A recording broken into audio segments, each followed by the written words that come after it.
Good afternoon students, I am your physical education teacher. और जो आज का हमारा टॉपिक है वो है बिग 5 पर्सनैलिटी थ्योरीज़।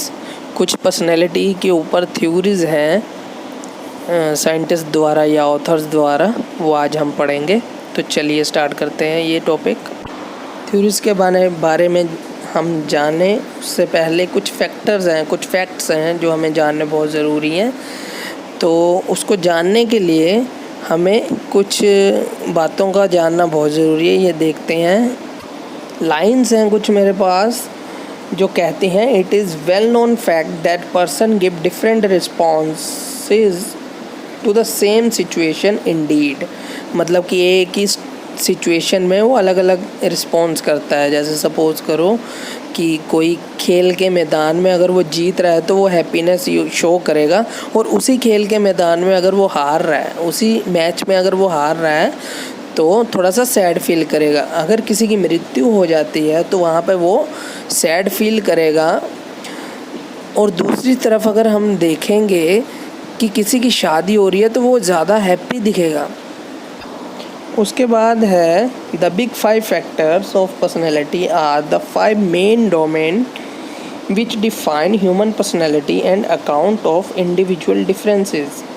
मतलब कहने का है कि ये शो कर रहे हैं कि जो हमारे जितने भी पर्सन्स होते हैं वो हर सिचुएशन से गुजरेगा, पर लेकिन जो एक इंडिविजुअल है या पीपल हैं वो जैसे जिस सिचुएशन से गुजरते हैं वो उसी के हिसाब से रिएक्ट करते हैं और आपकी पर्सनैलिटी को शो करते हैं।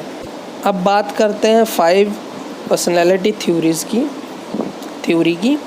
तो पहली जो थ्योरी है हमारे पास वो है ओपननेस। ओपननेस में क्या है, चलिए देखते हैं। अब ओपननेस के केस में क्या होता है कि जो पर्सन कुछ नए कॉन्सेप्ट सीखना चाहते हैं, नए एक्सपीरियंस लेना चाहते हैं, वो हमेशा ओपननेस में टॉप पर रहते हैं। मतलब उनमें एक लगन होती है कुछ सीखने की, कुछ करने की, तो वो हमेशा उत्सुक रहते हैं उस चीज़ को सीखने के लिए। ओपननेस का मतलब क्या हो सकता है, यहाँ पर कुछ दिया हुआ है। ओपननेस का मतलब है, इसके अकॉर्डिंग, इस थ्योरी के अकॉर्डिंग, इमेजिनेटिव होना चाहिए आपको, इंसाइटफुल होना चाहिए और वैरायटी होनी चाहिए, वैरायटी ऑफ इंटरेस्ट होना चाहिए आपको। मतलब सीखने के लिए अलग अलग इंटरेस्ट होने बहुत ज़रूरी है कि यार मुझे ये भी सीखना है, ये भी सीखना है, ऐसे सीखना है, ये करना है, वो करना है। उस चीज़ के लिए आपको ओपननेस होना बहुत ज़रूरी है। अब नेक्स्ट जो आता है वो आता है हमारे पास कॉन्शियसनेस। ठीक है, कॉन्शियसनेस का मतलब होता है जो पर्सन जो है हमारा रिलायबल है और साथ में प्रॉम्प्ट है। ठीक है, अब जो इस टाइप के पीपल्स होते हैं ये हमेशा ऑर्गेनाइज, सिस्टमेटिक, लेबोरियस और कंप्लीट, कह सकते हो आप, बिल्कुल कंप्लीट रहते हैं हर सिचुएशन में। अब नेक्स्ट थ्योरी की बात करते हैं। नेक्स्ट थ्योरी है हमारे पास एक्सट्रोवर्जन। ये एक्सट्रोवर्ट से ही बना है। एक्सट्रोवर्जन, जैसा कि हमने लास्ट के टॉपिक में पढ़ा था, जो एक्सट्रोवर्ट्स होते हैं वो इंटरेक्ट करना ज़्यादा पसंद करते हैं दूसरे लोगों के साथ।